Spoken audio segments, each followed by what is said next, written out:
Are you always attracting partners that are emotionally unavailable?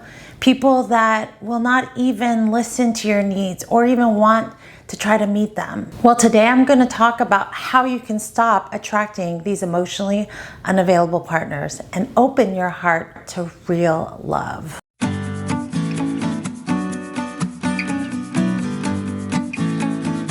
For more tips on how to take charge of your love life, hit the subscribe button and the notification bell. First, I want you to know you need to make a list of your non-negotiables. Often singles that I work with, they get so caught up in chemistry and excitement that they forget about their own needs and their non-negotiables. And if you make a list of these, then you can screen the person across from you to make sure they can meet them. And if they're making an effort to meet your needs, it's showing you that they're emotionally available. An example of a non-negotiable is somebody that is willing to treat you like a priority. When I work with clients on their non-negotiables list, we usually come up with 10 to 15 non-negotiables. And these are not the superficial traits like someone's height, what kind of car they drive.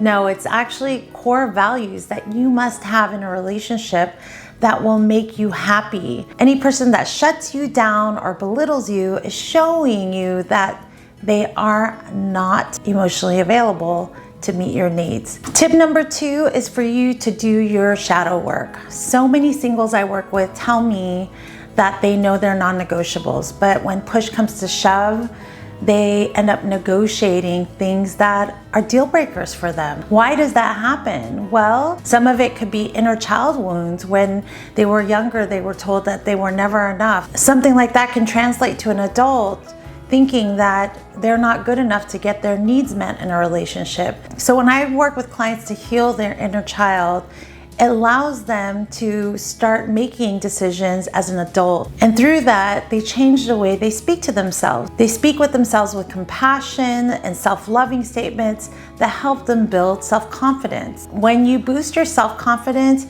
you'll have stronger boundaries, and that's when you'll be able to share your needs to someone to see if they can meet them. That again will show you if a person's emotionally available for you. 3 is a hard one. It's embracing your vulnerability. I know I used to cringe at that word. It felt like weakness, but here's the deal. You're attracting emotionally unavailable people because part of you is emotionally unavailable. Part of you is armored up. So you're speaking the same language, like attracts like. You need to be able to express your deepest fears, your insecurities, and you can spoon feed it. I'm not telling you to like dump all of your fears and insecurities on someone new, no. But you need to be able to open up, right? And not be so guarded. Because when you do, it gives permission for the other person to open up as well.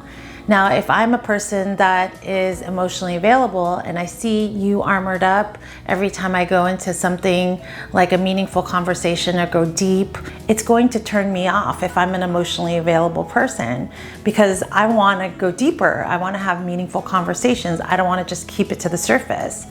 So if you are finding yourself doing that, that means there's a level of vulnerability work that needs to be done. My 4th tip is to validate yourself. Often we attract what we feel on the inside. So if we're constantly invalidating ourselves, abandoning our own needs and our own requirements in a relationship, well, guess what? We're going to attract people that do the same because they can see us doing that to ourselves. It's important that you check in with what you want and what your values are. Don't just say yes because you want to people please. Don't say yes because this will make the person like you more. No. Validate your own needs. Validate your own boundaries. It helps you stick to your authentic self. And as your authentic self, you will start attracting people that like you for who you are, not for who you pretend to be. And tip number 5 is so important. It's about trusting your intuition. I want you to ask yourself every time you go on a date with someone, how do I feel about this person? Is this person making me feel emotionally safe? Do they feel different from the rest? A good different, where you feel like you can be authentic, genuine, yourself. Because we can confuse the highs and the lows as chemistry, where someone's hot and cold and making us feel those weird feelings, and it might be a familiar feeling of our ex or maybe one of our caregivers, you need to ask yourself, is this a trauma bond that I'm attracted to, or is this actually a real connection? All right, I want to hear from you.